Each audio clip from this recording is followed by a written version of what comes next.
Feed the neighborhood with a tailgate-ready Big Bow Box. It's bow time.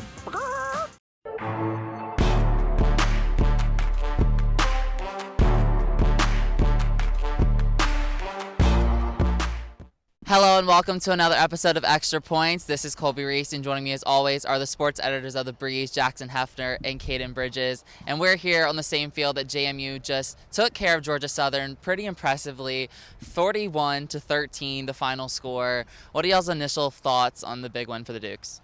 I think this is probably the best performance we've seen from this team so far this season. I don't really think that that's in question very much. They played a complete 4 quarters of football. The defense, both D-line and secondary, was incredibly solid.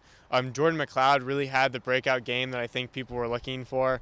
And, I mean, yeah, this is an incredible win. I think the trajectory of this program is so much higher. And, yeah, just incredible win. Yeah, I mean, especially after last year where Georgia Southern, stripped their top 25, their undefeated streak. I think this was a win that the Dukes needed. And, they pulled it off by an insane margin. So I think I don't think it was very expected today, but they definitely proved a lot of fans wrong. And, like Jackson said, really played a complete JMU football game. Yeah, and I think you mentioned it. There was a lot of history behind this game coming from last year, and you can kind of tell that they used that as motivation today to kind of come out here and get the big win. The offense played really good. Jordan McLeod definitely had his best game this season. Elijah Surratt, Kaylon Black, a lot of big performances. So what was y'all's thoughts on the offense? I think, for as good as Jordan was, I think the biggest takeaway for me was the fact that all 4 of the starting wide receivers recorded a catch. I mean, that just kind of proves, we've known that this team had talent in the receiver corps, but it just wasn't showing up on the stat sheet. So to kind of see all 4 of them have breakout games, I mean, that you don't see that every single week. It was an incredible performance from the offense, and of course, props to Jordan McLeod. Best performance so far this season. I think he really solidified himself as the starter of the future, just going through the end of the season. For me, it was really how JMU was able to play a second half of football. They came in, and Cignetti said he was super proud of how his team completed 3rd and 4th downs today. I think the best they had all season, and really just came in after halftime and put on a show in Bridgeforth. 21 points in the 3rd quarter after being outscored by a ridiculous amount in the 3rd quarter and really not being present on the field. I think it was a complete switch, 360 turn today. They really sealed the deal and closed out the game. And onto the defensive side of things, they only let up 1 touchdown and was near the end, which JMU, it just, things like that happen in games. But they dominated, they held them to field goals, and we saw them healthy really for the first time in a few weeks with all the linebackers being back and the defensive line still playing at a high level.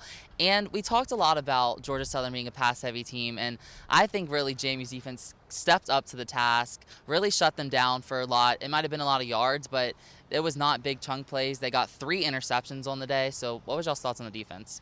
I wouldn't even really put much weight on that last touchdown at the very end of the game. They were up by double digits. The game was over at that point. I really look at the whole game as in general. I mean, going into this game, Georgia Southern was the number 1 passing offense in the Sun Belt, and that is an area that the defense has struggled. The secondary has really, they've been improving every single week. We've seen it get a little bit better. But going into this game, I think I was a little concerned about, can the pass defense stop this very, poignant, very, very good pass offense from the Eagles? And they did just that. They put together probably the most complete defensive performance we've seen all year. The defensive line, they stepped up as always. James Carpenter had probably a highlight of the season with that interception, almost taking it to the house. And then just the secondary as well. I mean, I think it was about 3 picks, on the Eagles. It was a great defensive performance all around. I think the defense, this is a game that they can really build upon, and I think this is a culmination of a lot of work that they put in this season. Like you mentioned, we had all 4 linebackers back today with Torres Jones and Jalen Walker coming off of injuries, and just being able to see the 2 of them rotate in with Trent Hendrick and Aiden Fisher, who have been having standout games in their absence, Cignetti said was huge for the team. Obviously, Fisher and Trent were able to get some rest on the sidelines and be able to kind of rotate in and stay fresh, and Cignetti said it was really evident on the field today, especially with some performances from Jalen Walker, so definitely think it was great to have them back. Yeah, and as we said, this is a big win, and they have a tough game coming up, a short week on Thursday against Marshall. So what kind of from this game does JMU need to kind of continue to improve upon moving forward? I think that, this game kind of proves to JMU, like, I think if I were on that team, I would kind of look at this and be like, okay, like, we can put together a complete game. Signetti mentioned his sort of halftime speech in the locker room where he said, I think 3 times, he said, we choked, we choke, we choke.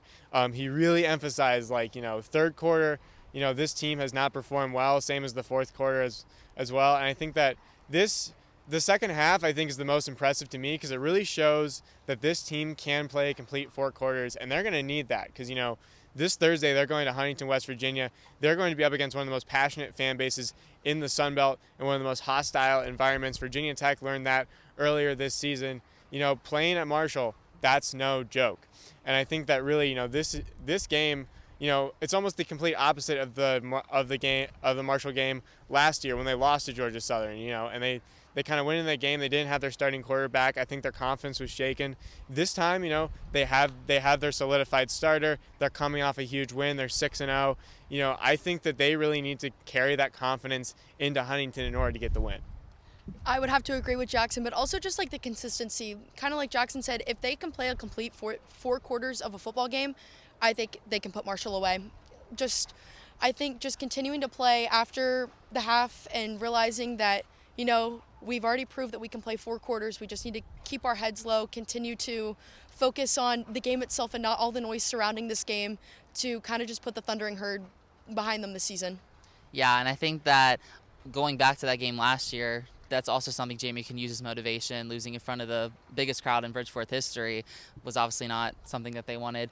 And I think, like y'all mentioned, looking at this team, if they play consistent football the way they do, they are the best team in the Sun Belt and one of the best teams in the country, and maybe one of the best defenses in the country, no doubt. So just seeing this team continuing to improve has been really impressive, and I think that today's win was just kind of a statement win, as Signetti called it, because a lot of people thought this would be a closer game. We all thought it would be way closer, and JMU just came out and kind of blew the door open, and it was, a really good day for JMU and a great crowd as well here at Bridgeforth.